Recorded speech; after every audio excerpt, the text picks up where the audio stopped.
Les damos la bienvenida a todos a esta entrevista, bueno, entre dos veteranos del periodismo de investigación, pero lo importante, el protagonista hoy día es Gustavo Gorriti, porque el pasado 21 de octubre, en Perú, en un tribunal de Lima, hubo una noticia increíble para el buen periodismo, en época en que las buenas noticias escasean. Claro, el trabajo de mucho tiempo, desde 2011. Se coronó ese día con la condena a uno de los presidentes de Perú que fue coimeado por la empresa constructora Odebrecht, la más importante que llegó a ser en su momento en el continente, que fue por 35, creo, millones de dólares, y fue condenado a 20 años de cárcel, a más de 20 años de cárcel. Una condena que indica que el buen periodismo, cuando se hace con convicción, con rigor, aunque sea con el tiempo en contra, pero puede darle una vuelta de tuerca a la impunidad. Y esa vuelta de tuerca significa fortalecer la democracia, que los ciudadanos sientan que la justicia sirve para algo. Por eso el buen periodismo es oxígeno, es agua, ese cordón umbilical que en tiempos de ataque frontal de la desinformación contra la democracia se yergue como una fuente de esperanza. Y qué mejor que hablar con el protagonista del caso Lavallato, porque eso fue lo que protagonizó Alejandro Toledo, el presidente de Perú, la constructora Odebrecht, en un país en donde hizo estragos. Y quien develó eso desde muy tempranamente fue el fundador de IDL Reporteros, Gustavo Gorriti. Con él estamos hoy día para que nos hable de cómo ese periodismo con convicción, con fuerza, que resiste secuestros como él, amenazas de muerte, desinformación brutal. Y bueno, vamos a hablar de los últimos embates, resiste. Gracias, Gustavo, por estar con nosotros hoy día. Un placer, como siempre, Mónica. Gustavo, remontémonos a el momento en que tú empiezas a develar el caso Lavallato en Perú. Ni siquiera imaginábamos que iba a terminar demoliendo la institucionalidad democrática de tu país, ¿no? Cuando empezamos el caso, como lo has dicho bien, fue desde fines de 2010, comienzo del 2011.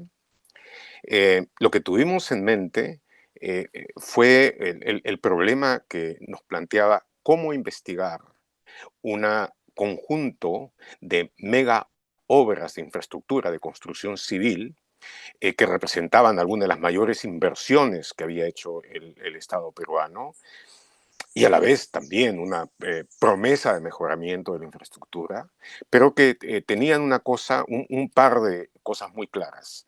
La primera había sido de que la Contraloría de la República se había opuesto a la firma primera del contrato por la Interoceánica del Sur, que fue la primera gran obra en ese sentido en el gobierno de Toledo, Una obra que iba porque a conectar a Perú y Brasil, ¿no es cierto? correcto. Ha habido dos interoceánicas, la del sur y la del norte. La del sur es la más importante y esa es la que se buscó de sacar.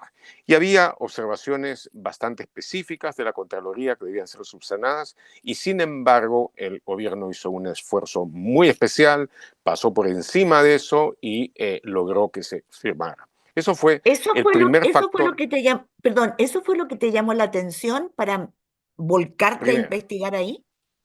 fue el primer indicio, porque normalmente eso no debe ser suficiente como para considerar de que hay juego sucio, puesto que la burocracia latinoamericana, muy formalista, muy papeluchera, con frecuencia plantea cosas que son formales antes que reales. Pero lo segundo y lo más importante fue constatar de que viendo el progreso de los costos de la obra, con lo que había sido presupuestado, quedó claro desde el comienzo que se acumulaban los sobrecostos de una manera claramente anormal. Entonces, eso sí fue un signo clarísimo.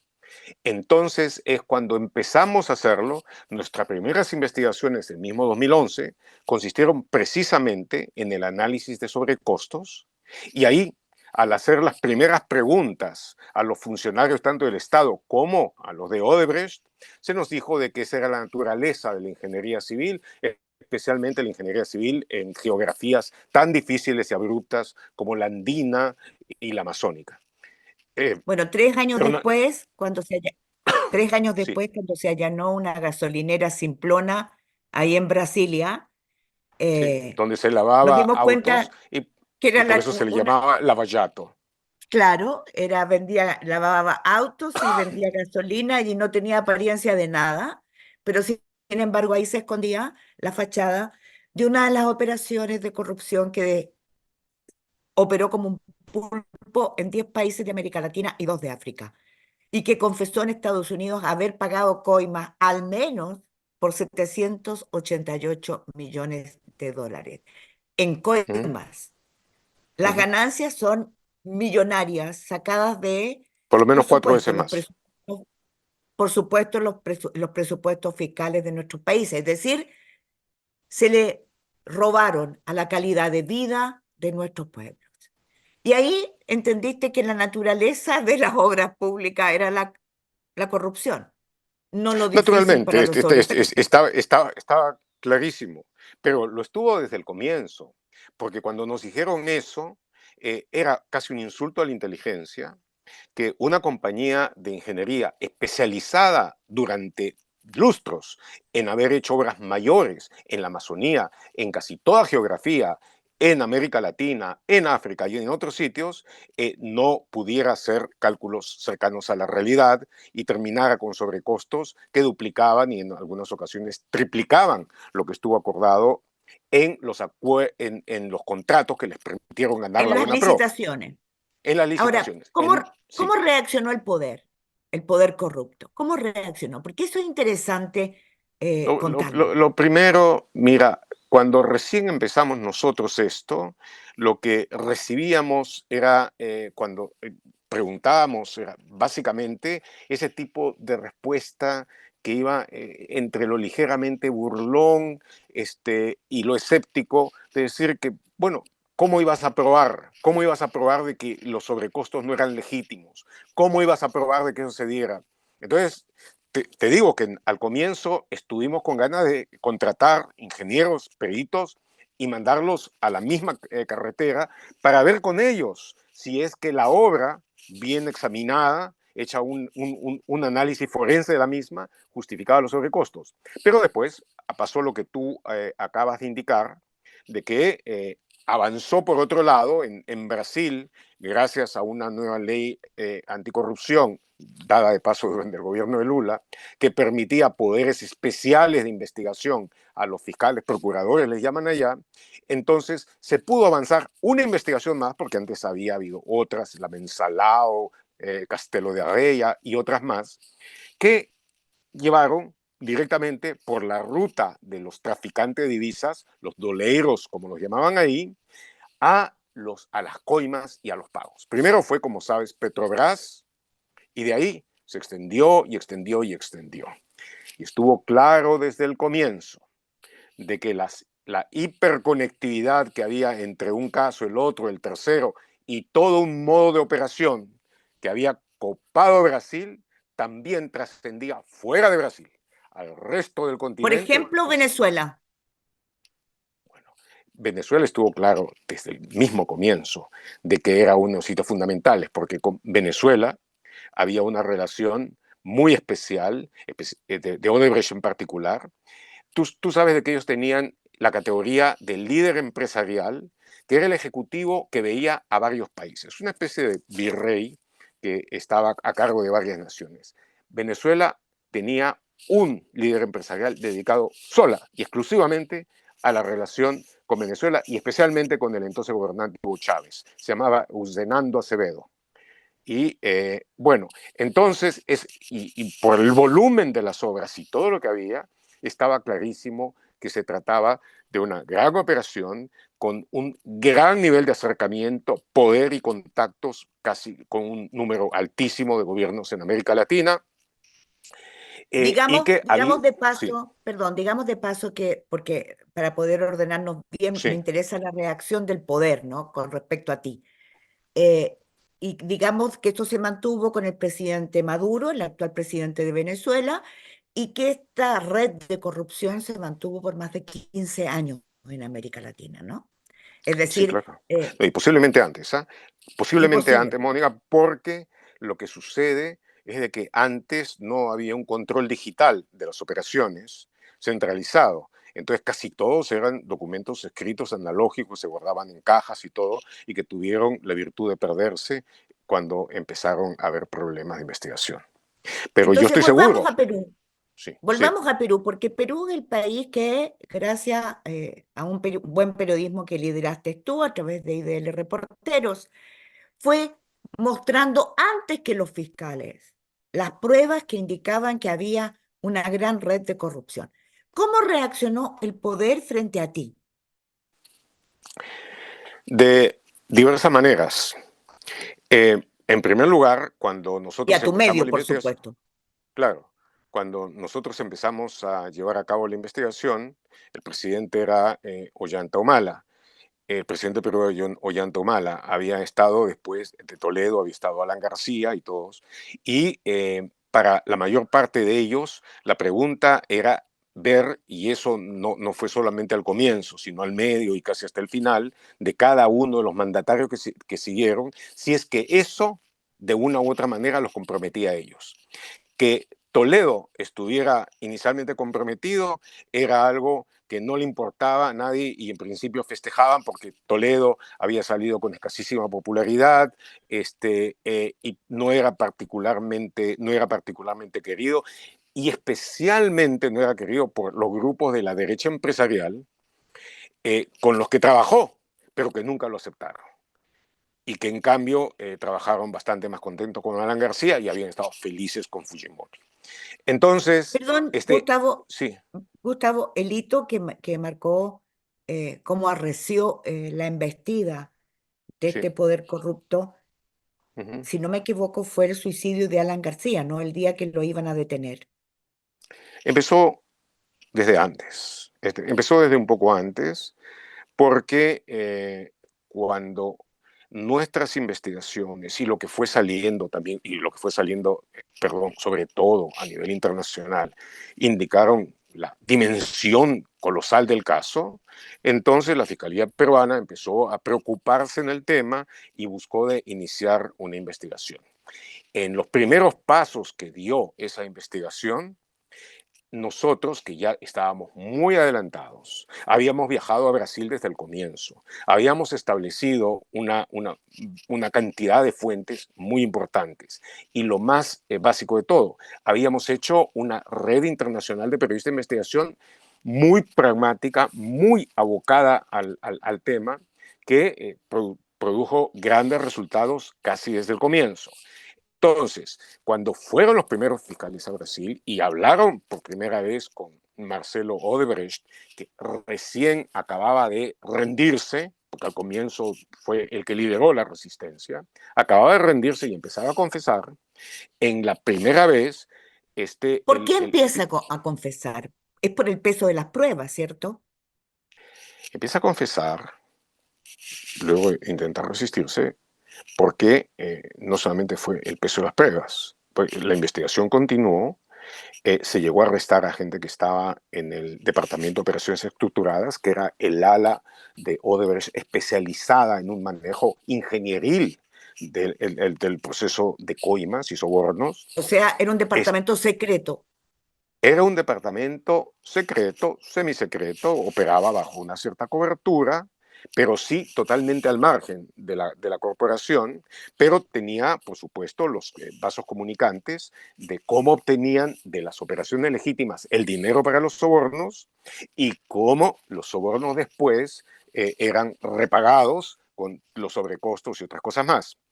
Entonces, ya había ya había habido un ingreso y algunas personas habían sido detenidas. Entonces empezaron a confesar, pero lo más importante de todo fue la captura de los servidores de la compañía en Suiza, el arresto que hubo de varios de ellos y lo que fue evidente que ya varios empezaban a confesar, y por último, de que aunque habían llegado a romper las llaves físicas que encriptaban los servidores, había quedado una buena parte de la información en la memoria de las impresoras con las que habían los ejecutivos de Odebrecht, que no eran precisamente nativos digitales, buscado de leer y de traducir de esos servidores las cosas. Entonces, la carga de la prueba era creciente y abrumadora. Empezó el Departamento de Justicia de Estados Perdón, Unidos a perdón, intervenir. disculpa, Sí, Gustavo, sí, tengo sí. que interrumpirte porque una cosa es ¿Cuántas la veces prueba queda? Sí. que emerge en Suiza, que porque ellos estaban operando también en el pago de coimas con paraísos fiscales, ¿no es así? Para ocultar que las Una red de autoridades, paraísos fiscales. para que las autoridades de los países, de los 12 países que fueron coimeando, ocultaran esas ganancias. Pero hay una cosa muy importante, la justicia en tu país, porque yo creo que eso merece una aclaración. Mientras había un cúmulo de pruebas, la justicia de tu país también fue siendo atrapada por la red corrupta y hay fiscales que resistieron también. Naturalmente, naturalmente. Y yo diría que de alguna u otra manera es la historia de algunos de los grandes escándalos, por llamarlo de esa forma, que me tocó cubrir a lo largo de mi carrera periodística. Lo, el caso empieza, sale a la luz, tiene resonancia, mueve a la opinión pública y la fiscalía se ve obligada a intervenir. Si tú tienes la suerte de que haya un buen fiscal que tenga energía, liderazgo y capacidad, entonces las cosas avanzan.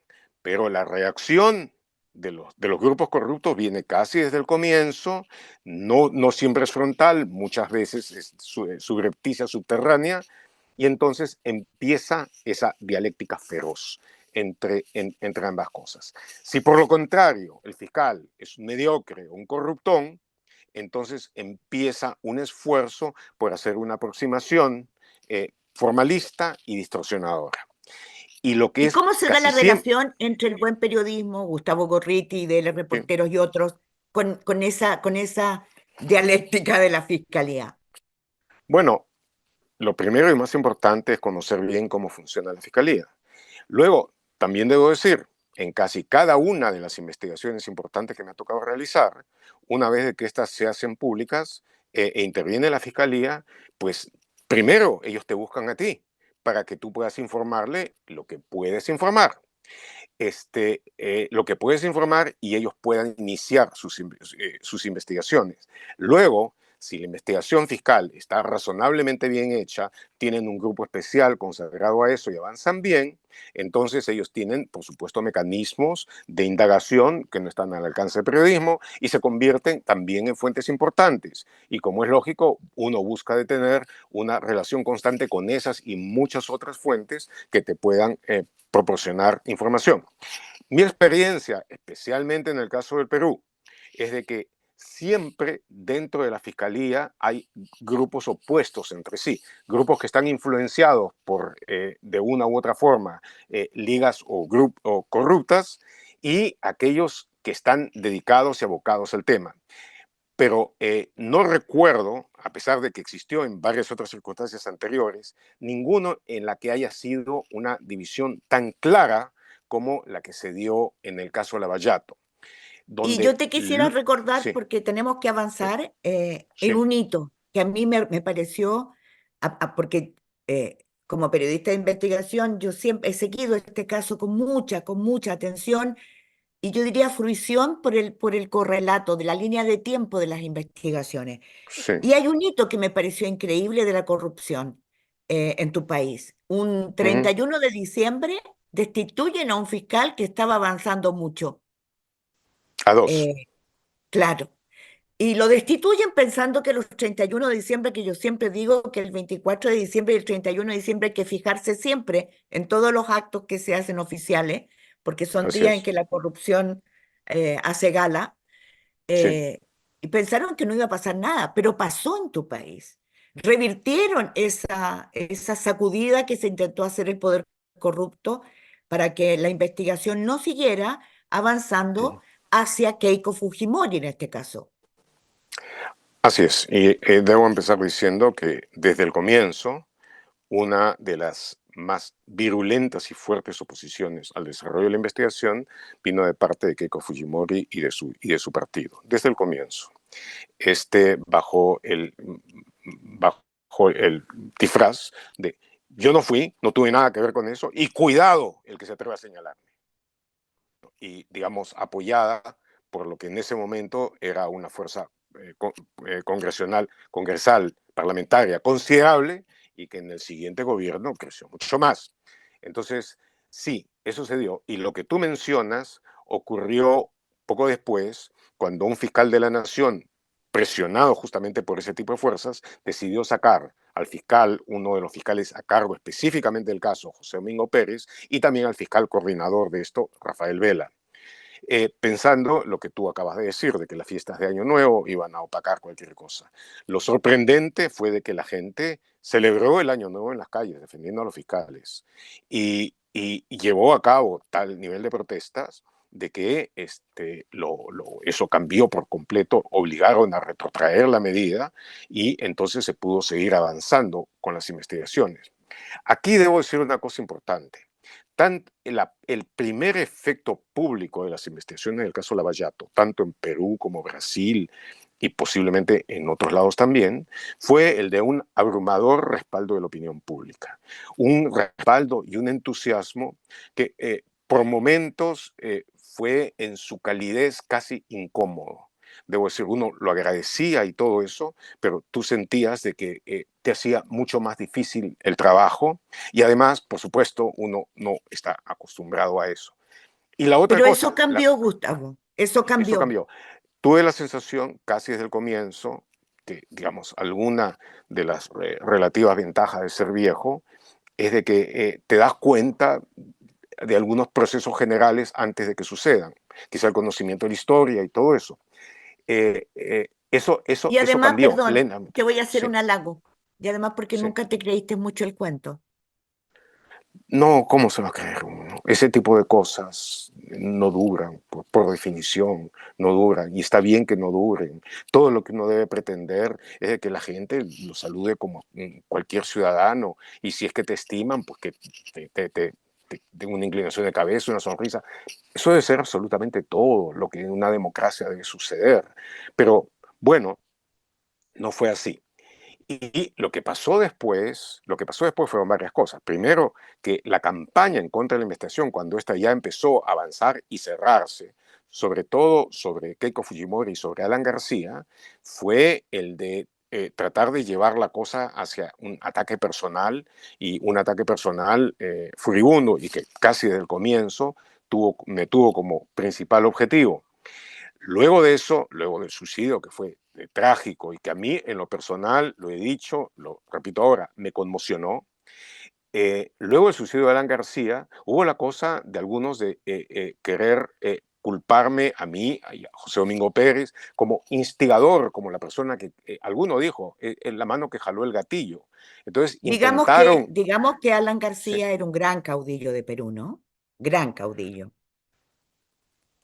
fue una persona que carismático, que tuvo un carisma fuerte, arrasador, a la vez en su primer gobierno fue uno de los peores gobernantes de nuestra historia. Así es. Era un buen orador, pero desde el punto de vista de una presidencia fue desastrosa. Su segunda presidencia ya se había tirado claramente a la derecha y el Perú además agarró una corriente de crecimiento, unas térmicas de crecimiento económico que ayudaron bastante, pero también y de obra e infraestructura, dentro de la cual estaba toda la cosa corrupta de Odebrecht. Entonces Bueno, hubo ambas lleguemos cosas. al punto de la corrupción. Cuando Alan García terminó su segundo gobierno, debo decir, no tenía favor popular. Su candidatura básicamente no, para lo que quiso ver la posibilidad de retornar, no despuntó para nada. Pero Sí, él estuvo sí, dispuesto a luchar contra todo y Pero tenía una contra todo red de aquello que... poder, pero tenía una red de poder muy importante, porque finalmente tú acabas de contar, Toledo no terminó con buena aprobación popular. Sí, Todos los presidentes que pudieron terminar el periodo terminaron con mala aprobación, pero después vino la debacle, ¿no? Y en los sí. últimos 4 años tenemos que se han sucedido 6 presidentes. Yo quiero llevarte a un hecho concreto. Después Ujú, que Pedro Castillo es destituido, ujú, eh, y asume una presidenta que es la actual presidenta, Dina Boluarte, que no es elegida, que es designada por el Congreso.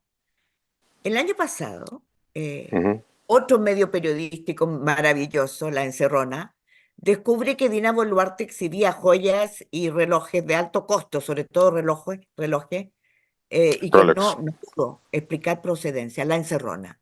No pudo Ujú. explicar procedencia. Y finalmente hasta allanan su oficina presidencial, cosa insólita, Su insólita casa. en su casa. Y entonces ella no puede explicar procedencia, pero ¿quién la salva de ser destituida? Otro presidente más, 4 presidentes en los últimos, perdón, 6 presidentes en los últimos 4 años. Es el partido de Fujimori, que en ese momento estaba preso, y lo salva Dina Boluarte. Una vez más se aplicaba aquella cosa de Fujimori de salvar de destituciones como había salvado a un anterior presidente, ¿no? Pedro, ¿cómo se llama? Pablo Kuczynski, ¿no? De la Bueno, eso es destitución. un como, como dirían en Panamá, ese es otro cuento. Y es otro cuento y tiene un argumento porque lo salvaron, lo destituyen a Kuczynski finalmente. Una de las razones por las que lo destituyen fue por el hecho de que él decidió indultar a Fujimori. Entonces, Exactamente. y eso no se lo perdonó la hija de Fujimori, el que tuvo más una actuación más importante en ese primer indulto fue el hijo, Kenji Fujimori. Pero Exacto. eso desagradó profundamente a Keiko Fujimori, que estaba en el juego de poder de derrocar a Kuczynski. Entonces le hicieron la vida imposible al hermano, su propio partido, su propio partido. Entonces, ya, después de eso, Kuczynski Pero fue de todos modos para volver destituido. al punto de Sí, Brecht, sí, Kuczynski todavía está esperando en reclusión domiciliaria juicio por las coimas que recibió de Odebrecht, en que él tuvo un rol especial porque había una empresa consultora, etcétera. Pero lo interesante, Gustavo, porque se nos acaba el tiempo, es sí, que si no hubiera sido por la intervención de Fujimori, que estaba preso sí. en el penal donde están los presidentes corruptos, Pedro Castillo y otros, y Toledo, ¿no? Eh, si no hubiera intervenido el partido de Fujimori para impedir que Dina Boluarte fuera destituida, Ujú, tendríamos, y no se hubiera muerto Fujimori poco después de ser liberado, porque lo liberan en diciembre pasado, tendríamos hoy ujú. día un escenario en que Fujimori podría volver a ser candidato a la presidencia de la República, ¿no es así? Él estuvo jugando con el tema, pero realmente no es y no iba a ser así. La persona que ha asumido el control del movimiento fujimorista, que ahora se llama Fuerza Popular, es Keiko Fujimori. Y su partido, con ser el más numeroso dentro de la coalición, no es el único en esa coalición extraña que gobierna el país con una aprobación que es menor al 5% en su conjunto. Es una coalición congresal que reúne desde la ultraderecha neofascista, de Renovación Popular, acá le llaman Renovación Medieval, cuyo principal caudillo es Rafael López Aliaga, el actual alcalde de Lima. Avanza País, que es otro grupo de ultraderecha que tuvo como candidato presidencial a Hernando de Soto y de que después se divorciaron. Luego está el Fujimorismo y hay otros grupos que representan a este conjunto de capitales irregulares, la plutocracia informal, donde está el partido del actual gobernador de la Libertad, está otro partido Podemos, en fin. Y lo más importante de todo, para que se entienda lo que puede significar una coalición corrupta, está también el grupo que llevó a la presidencia a Castillo, Perú Libre, cuyo líder, Vladimir Cerrón, está ahora prófugo, pero es el prófugo menos buscado del continente. Y su Entonces, gente, explícanos, sí, Gustavo, ¿cómo es sí, posible que en medio de ese correlato que tú haces, en sí, medio de toda la embestida por anular el juicio contra Keiko Fujimori que se iniciaba ahora, ¿no? Ahora, y que se inició para que que ella se pueda ser inició, candidata a la presidencia. El sí, juicio, la embestida contra ti, para anularte, para inhabilitarte, para sí, incluso encarcelarte, revelar tu fuente. ¿Cómo se da la condena a Toledo? porque todo está muy balcanizado, todo está muy segmentado. Y así como la coalición corrupta va desde la ultraderecha hasta la supuesta izquierda, acá le llamaríamos la sacha izquierda, donde está gente como Cerrón, que es madurista, orteguista, ese es su concepto de izquierda, y votan junto con la ultraderecha. O sea, es una coalición cleptocrática al margen de ideologías. Pero junto con eso, hay partes del Estado que existen todavía y dentro de esas instituciones hay bolsones de integridad que continúan haciendo su trabajo y continúan sus procesos. La investigación, por ejemplo, el juicio a Toledo llevaba un buen tiempo y ahora, y ya empezó también por el mismo fiscal José Domingo Pérez, el juicio a Keiko Fujimori. Entonces, el caso de Toledo, porque tenía un nivel mucho mayor de pruebas, mucho más grande de confesiones, avanzó rápido y se pudo llegar a la sentencia. Y hay que decir, toda buena parte de la derecha, la ultraderecha, sus medios cómplices, que han estado detrás de la desinformación y los ataques contra los fiscales del caso Lavallato, contra mí, y como creo que sabes, hay una investigación fiscal hostil que nos comprende en conjunto a los fiscales del caso Lavallato y a mí. Bueno, te Bueno, acusan ni más ni menos de ser, perdón, te acusan para que todos sí, comprendamos bien, de ser el poder en las sombras, de haber así es, digitado tú las operaciones de los fiscales, de ser tú quien ha querido causar un daño a la democracia y a figuras de la política peruana así injustamente es, porque no tienes pruebas. así es. Y es un nivel de desinformación tan absolutamente desvergonzado, tan cínico, de que de que la gente que antaño, porque muy jóvenes no son, sirvió a Montesinos, que fueron sus No ayudantes, digamos aquí quién es que me Vladimiro acusan, Montesinos. sí, sí, a ¿Quién Vladimiro es Montesinos, Vladimiro Montesinos? la mano fue el poder detrás del trono durante todos los años Fujimori. Y fue uno de los personajes más siniestros que ha habido. Yo lo investigué desde 1983 y fue la causa del secuestro que sufrí en 1992 y todo esto. Pero digamos, esa es otra historia. A través de los Pero es años una se acumula década, mucha perdón, historia, sí, pero estamos sí, hablando de una década, sí, 1990, el año 2000, de una sí, dictadura en Perú. Fujimori sí, estaba cumpliendo condena por delitos de lesa humanidad, sí, masacres así es. horrorosas, y su hija es la que pretende ser presidenta. Y tú has mostrado las pruebas, la fiscalía también ha desplegado algunas, que Sí. muestran que Fujimori recibió coimas de Odebrecht, aparte de otras, ¿no?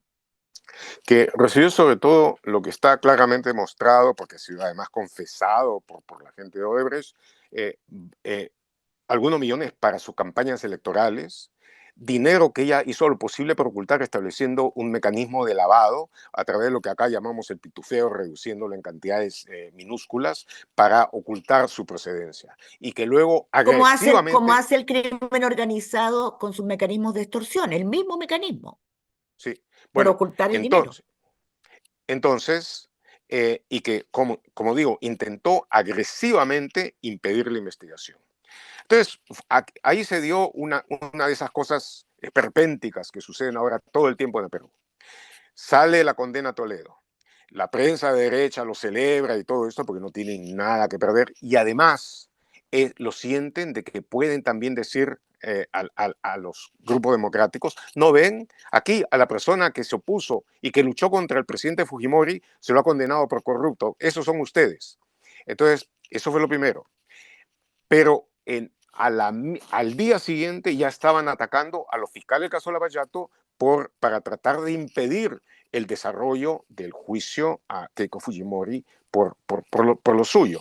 Entonces, es una maniobra, pero enérgica de encubrimiento agresivo mediante la más desmesurada desinformación y que comprende básicamente a todos los sectores que están ahora en el poder mediante esta coalición corrupta y que además goza del apoyo de una buena parte del empresariado y de sectores que controlan de forma importante la economía nacional.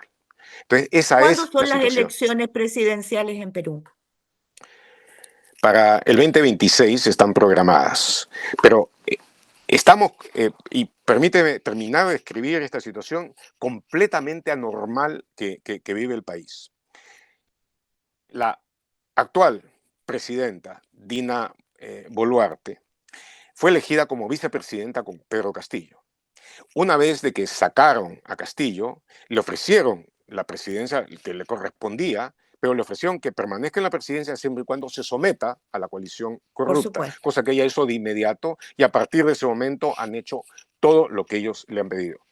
Y esta coalición corrupta que controla el Congreso ha buscado tomar control de todos los otros elementos que equilibran los poderes, del Poder Judicial, de la Fiscalía de la Nación, de las entidades controladoras, reguladoras, el Jurado de Elecciones, la Defensoría del Pueblo, etcétera, el Tribunal Constitucional. Y lo ha logrado en muchos casos. Perdón, Entonces, Gustavo, ¿no es el extiende, mismo modelo, no es el mismo modelo que vemos en Venezuela? eh, digamos, no se ha, como diríamos acá en Perú, no se ha calateado por completo, no se ha desnudado en forma absoluta, pero es la forma en que todo este tipo de gobierno trabaja. Yo diría que se parece más al pacto corrupto de Guatemala, que hubo en Guatemala. Pero el hecho concreto es de que esta coalición corrupta, que a partir del Congreso controla los diversos servicios, que tiene y trata de dominarlos desde fuera y en el interín intimidarlos, cuenta con menos del 5% de aprobación de la ciudadanía. Cerca del 95% los detesta, los desprecia, no les cree absolutamente nada y lo que estos están esperando solamente es poder tomar más y más y más mecanismos de poder mientras van destruyendo en la medida que pueden a todo aquello que pueda representar una oposición real para así tener alguna posibilidad de permanecer en el poder después de las elecciones del 2026. Entonces, esa es una situación enteramente anormal que yo no creo que vaya a poder continuar indefinidamente sin que haya una solución hacia un lado o al otro. Y en ese contexto, Ya hubo 60 muertos cuando fueron las protestas sí, cuando asumió el mando Dina Boluarte de manera sí, absolutamente así es. poco clara, ilegítima, corrupta. Hay periodistas también que trabajan para esta gran red poderosa de desinformación. Por supuesto que Eh, sí. y eso es algo que empezamos a develar nosotros en los países, porque hasta ahora como que entre bueyes no hay cornadas, no hay cornadas y perro no come carne de perro, como dicen en Centroamérica. Llegó la hora, ¿no?, de develar ese poder corrupto que No, alcanza a los periodistas. nosotros lo hacemos y yo he dicho claramente que frente a todo ese grupo de lumpen periodistas, de mercenarios de la información, de gente que miente como parte de su sistema operativo, yo no tengo absolutamente nada en común. No considero que ejercemos en lo mínimo el mismo. Podría considerar a Goebbels como periodista también. Entonces, no hay, el periodista no solamente es el que hace una cierta dinámica de difusión de información necesaria para la gente, sino el que lo hace con principios y el que lo hace con fidelidad a lo que debe ser lo básico en nosotros, la búsqueda de revelación de la verdad de los hechos. Entonces, y como ha sucedido en el pasado, como sucedió también en la parte final de la dictadura de Fujimori y Montesinos, una buena parte de la prensa se constituye en groseros mecanismos de desinformación. Lo que debo decir es de que ahora hay forma entre aquellos ya dedicados en forma absolutamente abierta a la desinformación y aquellos que juegan con ellos desde fuera, pues sí, también hay una serie de vasos comunicantes bastante patológicos. Gustavo, Pero, sí, Gustavo, estamos sí. con las últimas preguntas para cerrar. Ujú, Eh, Tú fuiste secuestrado en 92 en pleno dictadura de Fujimori por sí. denunciar la red de poder corrupta, criminal, letal, que tuvo Fujimori con Vladimiro Montesinos como su brazo armado. Y Ujú. tuviste que irte de Perú. Porque Eh, era inempleable. claro, Porque nadie era te quería contratar. inempleable, Nadie, ¿no? nadie quería No. contratarte. Y la gente Eh, cuando me veía en la calle cruzaba al otro lado para que no lo vieran conmigo. eh, Has enfrentado peligro, has enfrentado el destierro forzoso y has seguido trabajando como periodista. Y nunca te has vestido de héroe, porque nosotros no somos héroes los periodistas, hacemos nuestro trabajo. ¿Cómo ves el periodismo hoy día que se hace en Guatemala, en El Salvador, en México, en Venezuela, en Nicaragua? He tenido el privilegio, el honor de conocer y ser amigo de aquellos que realmente demuestran de que el periodismo es un oficio, no es solamente, como decía Gabo, el mejor oficio del mundo, sino uno de los más nobles. Entonces hay gente que realiza trabajos extraordinarios bajo las condiciones más difíciles. Si tú te pones a pensar en lo que ha hecho el Faro de El Salvador, lo que ha hecho Confidencial en Nicaragua, lo que han hecho los periodistas Armando Info y varios otros más de otras publicaciones en Venezuela, lo que hacen ahora, pudiendo hacer un muy buen periodismo de investigación desde el exilio, desde afuera, gracias a lo que antes no existía, que son todas las herramientas de información que disponemos ahora, el coraje, la resistencia que tienen, y no hablemos de los mexicanos, ¿no es cierto?, de ese grupo extraordinario de gente que investiga, que continúa una y otra vez arriesgando la vida y en ocasiones, y muchas de trágicas Estremece, ocasiones ¿no? perdiéndola. ¿Mm? Estremece Sí, su sí, sí, sí, sí. coraje, Bueno, su entonces tú, al lado voz. de eso, lo único que sientes es humildad. Y lo único que deseas es de que lo que tú haces no desmerezca el esfuerzo de esos magníficos, de esos admirados colegas. Fuiste premiado por la Fundación Gabo con el Premio Excelencia. ¿Qué representa para ti Sí. la Fundación Gabriel García Márquez? Bueno, muchas cosas. Primero, cuando salió, era el tratar de extender la extraordinaria visión de Gabo sobre el periodismo y hacerla general. No solamente era el llevar las cosas que nosotros buscamos, la verdad de los hechos de la gente, sino contar historias que realmente llevar el relato, la magia del relato a la fuerza de la revelación, el periodismo. Yo creo de que la Fundación Gabo ha intentado y ha buscado desarrollarlo, ha tenido mucho éxito en eso. A lo largo de este tiempo también, como sucede, nos hemos encontrado muchos de los que hacemos lo nuestro y peleamos y batallamos y resistimos en diversos lugares. Y yo creo que el mirarnos de una frontera a la otra, de un trabajo al otro, un año al otro, eso es una de las cosas que nos da más fuerza. Entonces, y una buena parte de ello ha sido el trabajo de la Fundación Gabo. Gustavo, estás aquejado de cáncer y estás enfrentando la mayor embestida Soy, del poder corrupto. sí, soy un ciudadano de Cancerlandia, como Sí, dijo Siri eso leí Hufset. que Sí, dijiste. sí, sí, sí, Y me sí. gusta verte lindo, vivo, vital, positivo, como siempre lo ha sido. Eh, ¿Cómo, qué es para ti enfrentar nuevamente el poder corrupto tan brutal que ha hecho la última embestida hacia ti, que incluso llegaron a decir que mentías, que no tenías cáncer? Bueno, todo ese tipo de cosas. Y luego, el día de mi cumpleaños, los matones callejeros que estos tienen, lo que llamamos acá de la pestilencia, frente a mi oficina, hice una especie de cumpleaños negro, más o menos deseándome lo peor en ese momento y todo tipo de cosas.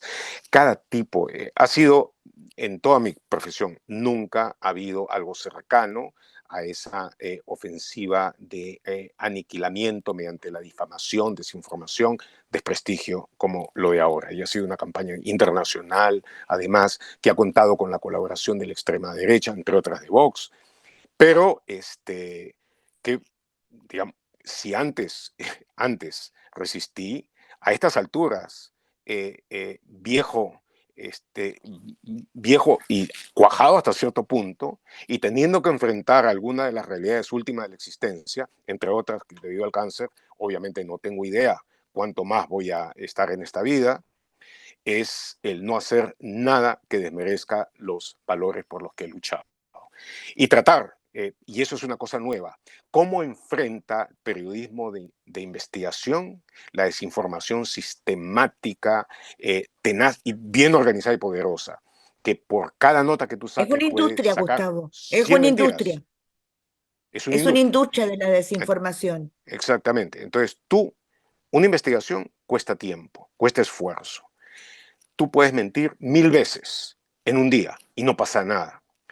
Entonces, lo que, la única conclusión es investigar con fuerza, buscar de que lo que dices llegue a la gente y aunque no pueden lanzar la misma cantidad de manazos que ellos, por lo menos buscar de que el impacto de cada investigación cuente y cuente con fuerza.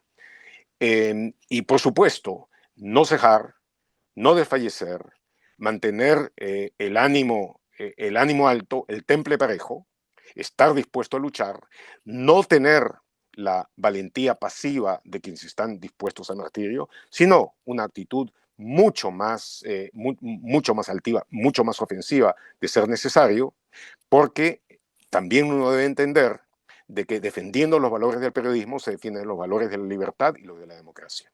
Entonces, no solamente lo hago como periodista, sino también como ciudadano. Bueno, porque estamos en un periodo en que la democracia cruje, pero cruje en sus cimientos, ¿no?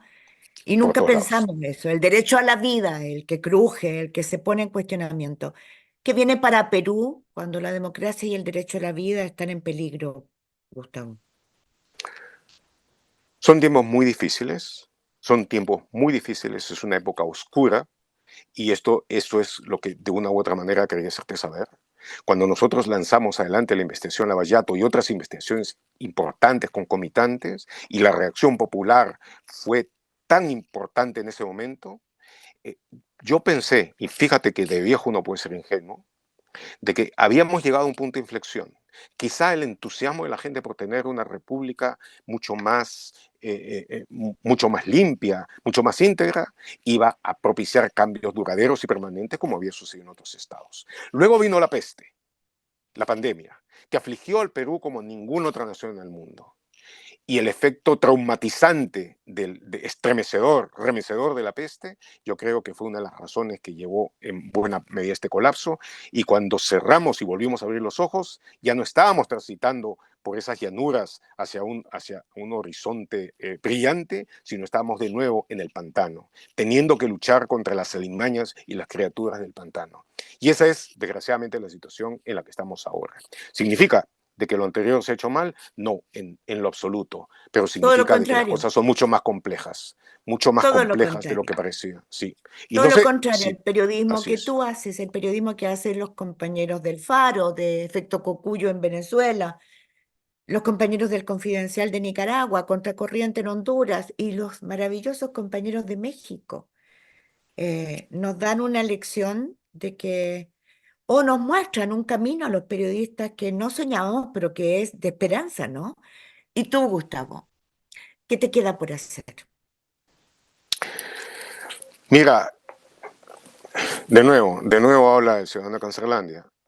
Eh, Tengo que pensar de que mis planes no pueden tener ahora un horizonte largo, sino de que deben ser aquellos que puedan realizarse en forma más o menos rápida. Y yo ¿Alguna vez estoy hiciste un tratando, plan a largo plazo? Nunca. tenía sueños a largo plazo, sí. Uno Ah, de qué los sueños bueno, a largo qué plazo que bueno. tuve mientras estaba en los Sí. cierres y en todo este trabajo fue poder dedicar una parte importante de mi vida, productiva de mi vida, sencillamente a escribir literatura, que ese es el sueño que me ha acompañado. No sé si voy a poderlo lograr. Como están las cosas, pues la casa de apuestas no te da índices muy favorables. Pero lo que sí trato de hacer es disciplinar mi tiempo, disciplinar mi esfuerzo para tratar, si no poder concluir grandes cosas, por lo menos avanzar en algunas, a la vez que sigo abocado al periodismo y a la vez que sigo tratando de lidiar con los ataques que vienen. O por el lado de las fuerzas oscuras y corruptas en contra de la democracia, y del otro lado, por parte de los genes del linfoma, o de lo que sea que mueve el linfoma, que en momentos parece más inteligente y más letal que los ataques de la derecha corrupta. Bueno, Gustavo, llegó al fin esta entrevista que para mí ha sido como siempre cuando hablo contigo, pero más aún cuando te entrevisto, creo que nunca te había entrevistado.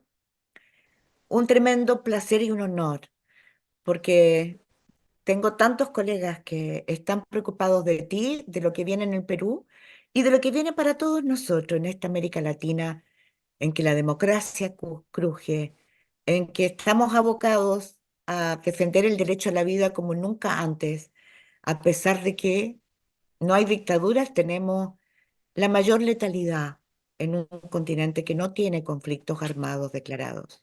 Pero aquí Así estamos, es. los periodistas. Les decimos hasta pronto en esta red ética de la Fundación Gabo, de la cual Gustavo Gorriti es un ejemplo de resistencia, de ética y de buen periodismo. Muchas gracias. Un honor hablar contigo, Mónica. Hasta muy pronto.